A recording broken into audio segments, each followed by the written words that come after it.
Hi guys, ഞാൻ cos കിച്ചണിലേക്ക് സ്വാഗതം. പപ്പായ തോരൻ. കപ്പയ്ക്ക, കപ്പളങ്ങ, കറുമൂസ്, ഓമയ്ക്ക അങ്ങനെ പല പേരിൽ അറിയപ്പെടുന്ന പപ്പായ കൊണ്ട് ചെറിയൊരു തോരൻ ഉണ്ടാക്കാം. വളരെ ഈസിയാണ്, സിമ്പിളാണ്, ടേസ്റ്റിയാണ്. നമുക്ക് നേരെ വീഡിയോയിലേക്ക് പോവാം. തോരൻ ഉണ്ടാക്കാൻ വേണ്ടിയിട്ട് ഞാനൊരു പച്ച പപ്പായ എടുത്തിട്ടുണ്ട്. കുറച്ച് തേങ്ങ ചെറുതായിട്ട് ചിരകിയത്, ഒരു 10-12ഓളം ചെറിയുള്ളി, 2 പച്ചമുളക്, 2 കറിവേപ്പില, പച്ചമുളക്, കറിവേപ്പില, ചെറിയുള്ളി, തേങ്ങ, ഒരു പപ്പായ. നമുക്ക് ഈ പപ്പായ ആദ്യം ക്ലീൻ ആക്കിയിട്ട് ചെറുതായിട്ട് അരിഞ്ഞെടുക്കുകയോ ഗ്രേറ്റ് ചെയ്തെടുക്കുകയോ ചെയ്യണം. പപ്പായ നമുക്ക് ആദ്യം ക്ലീൻ ആക്കാം. അല്ലേ, നല്ല പച്ച പപ്പായ.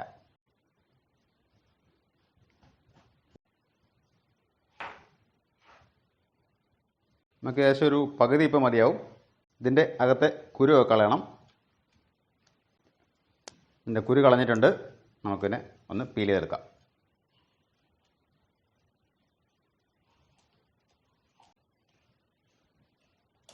പപ്പായ ക്ലീൻ ആക്കി എടുത്തിട്ടുണ്ട്. നമുക്കിനെ ഒന്ന് ചെറുതാക്കാം. ജസ്റ്റ് ഒന്ന് ചെറുതാക്കി ഈ പപ്പായ നമുക്കൊന്ന് കഴുകിയെടുക്കാം.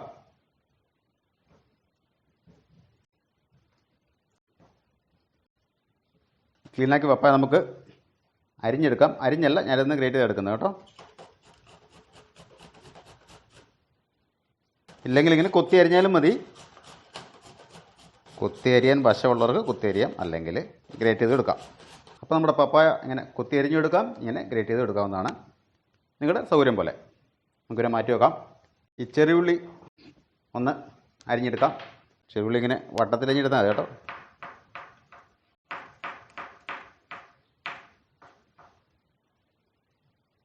ചെറിയുള്ളി നമുക്കിങ്ങനെ അരിഞ്ഞ് മാറ്റി വെക്കാം. പച്ചമുളക് നമുക്ക് ഇങ്ങനെ ചെറുതായിട്ട് തന്നെ അരിഞ്ഞെടുക്കാം.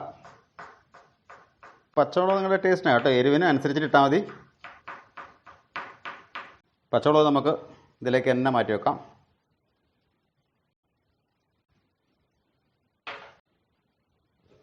അരിയാനുള്ളതെല്ലാം അരിഞ്ഞു കഴിഞ്ഞു കേട്ടോ. നമുക്ക് ഈ അരിഞ്ഞു വെച്ചിരിക്കുന്ന പപ്പായ ഒരു പാത്രത്തിലേക്ക് എടുക്കാം. പച്ചമുളക്, ചെറിയുള്ളി ആഡ് ചെയ്യാം. കറിവേപ്പില ആഡ് ചെയ്ത് കൊടുക്കാം. ചെറിയ തേങ്ങ, കുറച്ച് മഞ്ഞൾപ്പൊടി,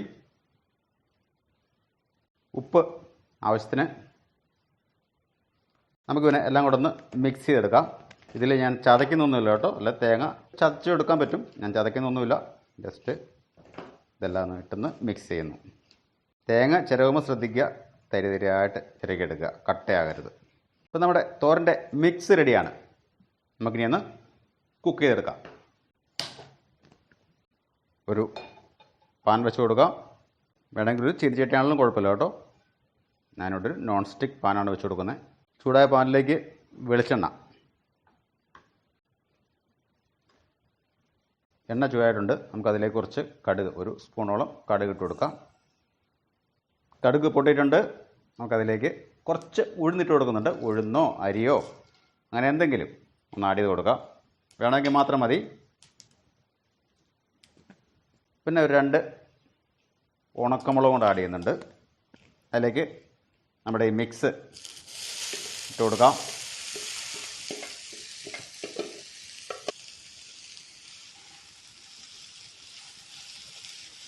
പിന്നെ നല്ല രീതിയിലൊന്ന് മിക്സ് ചെയ്ത് കൊടുക്കുക.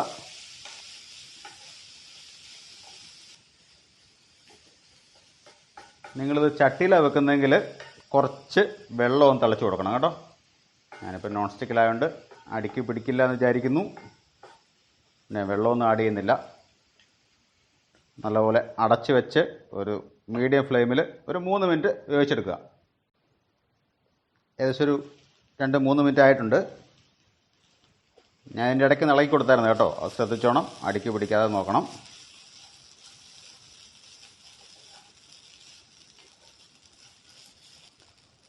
ഒന്ന് വെന്തോന്ന് നോക്കിക്കോട്ടെ. വെന്തിട്ടുണ്ട്. കുറച്ച് ഉപ്പ് കുറവുണ്ട്, ഇച്ചിരി ഉപ്പ് ആഡ് ചെയ്യുന്നുണ്ട്. അപ്പോൾ നമ്മുടെ തോരൻ റെഡിയാണ്.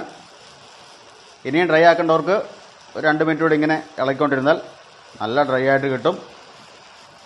വളരെ സിമ്പിളായിട്ട് അരയ്ക്കണ്ട പൊടിക്കണ്ട ഒരു കറി റെഡിയാണ്. ഹെൽത്തിയാണ്. ചപ്പാത്തി കഴിക്കാം. ചോറിൻ്റെ കൂട്ടത്തിൽ കറിയുടെ ഒപ്പം ഒരു തോരൻ. വളരെ സിമ്പിളായിട്ട് ആർക്കും ട്രൈ ചെയ്യാവുന്നല്ലേ, നല്ല ഒരു തോരൻ. അപ്പോൾ നമ്മുടെ തോരൻ റെഡിയാണ്. എല്ലാവരും ട്രൈ ചെയ്ത് നോക്കണം. നമുക്കിത് വളരെ അനായാസം കിട്ടുന്ന പപ്പായ ഉപയോഗിച്ച് നല്ല ടേസ്റ്റി ആയിട്ടുള്ളൊരു തോരൻ ഉണ്ടാക്കാം. അപ്പം നമ്മുടെ പപ്പായ തോരൻ റെഡിയാണ്. വളരെ സിമ്പിളായിട്ട് ടേസ്റ്റി ആയിട്ട് എളുപ്പത്തിൽ ഉണ്ടാക്കാൻ പറ്റുന്ന ഒരു ഡിഷാണ്. ചപ്പാത്തിക്കും ചോറിനും ഒക്കെ വളരെ നല്ലൊരു കോമ്പിനേഷനാണ്. ഇന്നത്തേക്ക് ഇത്ര മാത്രം. അടുത്തൊരു വീഡിയോ കാണും വരെ it's me co signing off. Bye bye. Thank you.